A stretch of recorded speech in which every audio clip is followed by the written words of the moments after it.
So, ఇప్పుడు మీరు ఏదైనా సరే మనకి ఎనర్జీ సెంటర్స్‌ని క్లీన్ చేయొచ్చు అన్నారు. అదెట్లా జరుగుతుంది? ఫస్ట్‌గా మనం ఒక మనకున్నటువంటి గ్రంథాలు ఏవైతే ఉన్నాయో, భగవద్గీత కావచ్చు, మన ఆచార సాంప్రదాయాలు కావచ్చు, వీటన్నిటిని మనం ఒకసారి క్షుణ్ణంగా పరిశీలిస్తే పాజిటివ్ థింకింగ్‌గా ఉండాలి అనేటటువంటిదైతే స్పష్టంగా మనకు తెలుస్తూ ఉంటుంది. ఇప్పుడు ఇంట్లో ఉప్పు లేదు అనం, ఉప్పు నిండుకుంది అంటాం.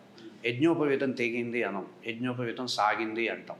అంటే ఏంటంటే అసలు నెగిటివ్ వర్డ్స్ చిన్న చిన్న విషయాల్లోనే రానీయకుండా అంత చక్కగా ఒక క్రమశిక్షణగా మనకు అందించారు. ఫస్ట్ పాజిటివ్ థింకింగ్ అనేది ఆ వ్యక్తికి ఉండాలి. ఒక గురువుగా నేను ఎన్ని సాధనలు చెప్పినా ఆ వ్యక్తి నెగిటివ్ థింకింగ్తో ఉంటూ నెగిటివ్ పర్సెప్షన్తో ఉంటున్నప్పుడు ఎనర్జీ సెంటర్స్ దిగవు. సాధారణంగా ఎనర్జీ సెంటర్స్ సౌండ్కి, బ్రెత్కి, యాక్షన్స్కి కనెక్ట్ అయి ఉంటాయి. సో అందుకే మనస్సు త్రికరణ శుద్ధి అంటారు. అంటే మనసు ఎలా ఉండాలో మాట ఎలా ఉండాలో యాక్షన్స్ ఎలా ఉండాలి. అలాగే ఈ త్రిపుటి మనం మెయింటైన్ చేయగలిగితే శుద్ధిగా ఎనర్జీ సెంటర్స్ కాలక్రమేణా శుద్ధి అవుతాయి.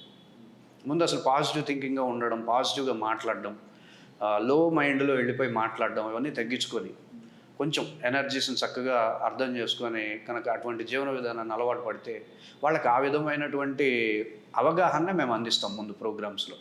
మరి పాజిటివ్గా ఎలా మాట్లాడాలి, పాజిటివ్గా ఎలా ఉండాలి, ఏదైనా సమస్య వచ్చినప్పుడు వెంటనే బలహీనం అయిపోకుండా ఎటువంటి క్రియలతో మనం బ్యాలెన్స్డ్గా ఉండొచ్చు, సమాధాన స్థితిలో ఉంటూనే మనం అన్ని సాధనలు సాధించగలుగుతాం. యోగస్థః కురు కర్మాణి అన్నారు.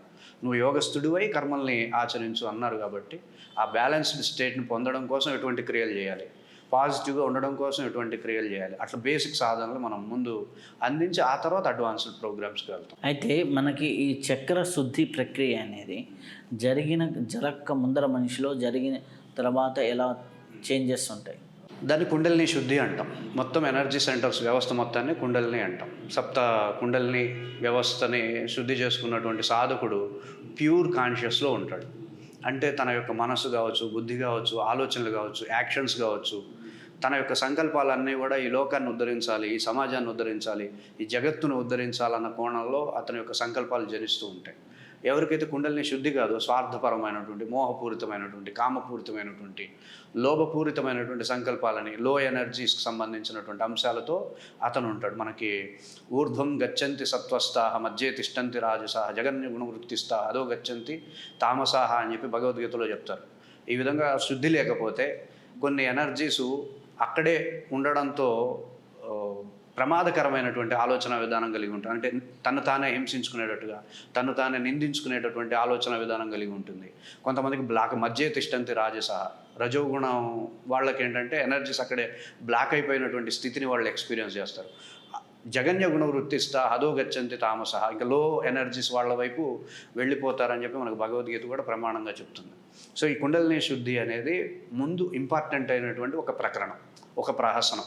దీన్ని దాటిన తర్వాతే సాధనలన్నీ మొదలవుతాయి. లేదు అంటే విశ్వామిత్రుడి యొక్క తపస్సులాగా ఉంటుంది. ఎంత తపస్సు చేసినా సరే మధ్యలో కుండలిని ఇరిటేట్ చేస్తుంది, అతన్ని ముందు కిందకి లాగేస్తుంది. సో అందుకని కుండలిని శుద్ధి అనేది చాలా ఇంపార్టెంట్. కుండలిని శుద్ధి కావాలంటే ప్రణవం మీద మనకు స్పష్టమైన అవగాహన కావాలి. శబ్దేన శుద్ధ్యతి అని చెప్పి శబ్దం ఒక్కటే శబ్దాన్ని శుద్ధి చేయగలదు. శబ్దాన్ని ఇంకా వేరే వేరే అంశాలతో శుద్ధి చేయలేం. అట్లా శబ్దాన్ని శుద్ధి చేయడం కోసం, మన వాక్కును శుద్ధి చేయడం కోసమే ఓంకారాన్ని మనకు శాస్త్రం అందించింది. మీరు భారత కానీ రామాయణం కానీ ఏ ఉపనిషత్తు చూసినా సరే మొట్టమొదటి ఓంకారంతోనే మొదలవుతాయి. సో అది శబ్దశుద్ధికి నాంది అనమాట.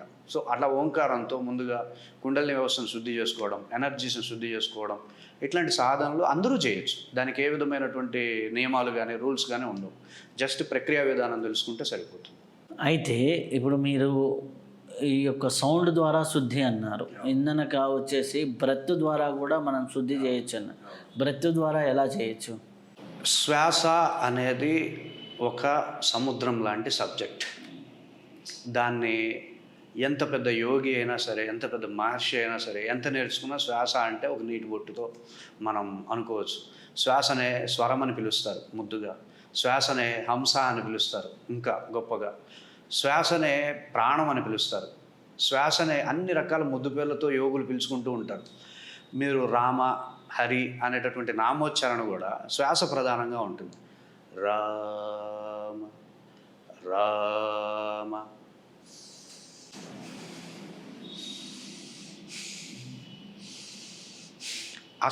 ఆ శబ్దం మన లోపల ఒక బ్రీత్ ప్యాటర్న్నే డెవలప్ చేస్తుంది.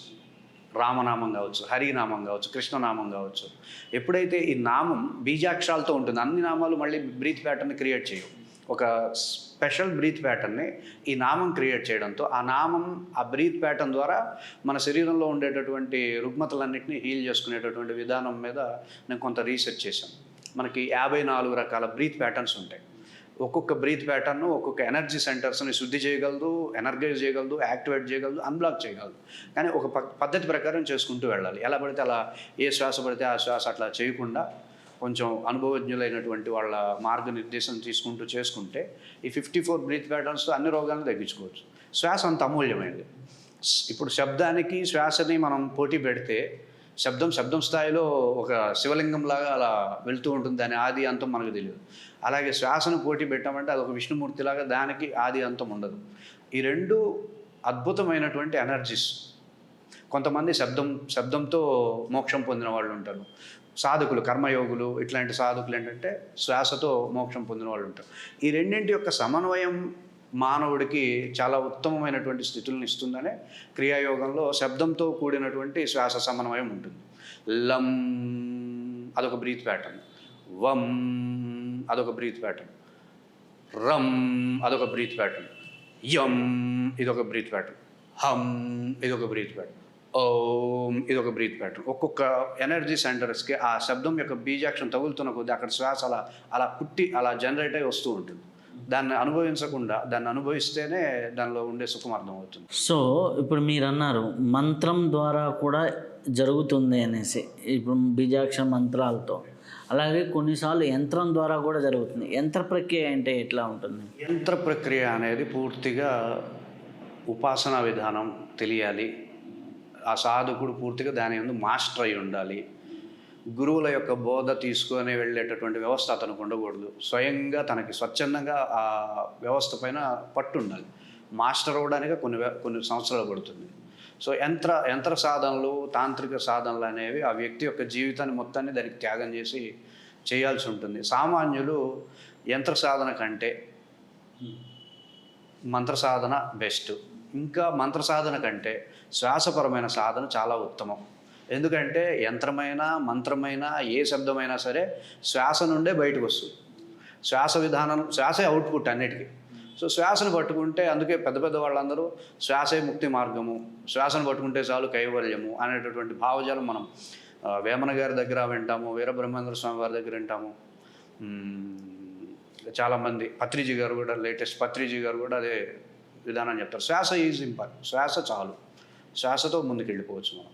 అయితే ఇప్పుడు మనకి యోగపరమైనటువంటి విషయాలలో ఇప్పుడు యోగా అనేది ఆసనపరంగా ఉంది, యోగా అనేది ప్రాణాయామ పరంగా ఉంది, అష్టాంగ యోగ పరంగా ఉంది, యోగత్వం పరంగా ఉంది.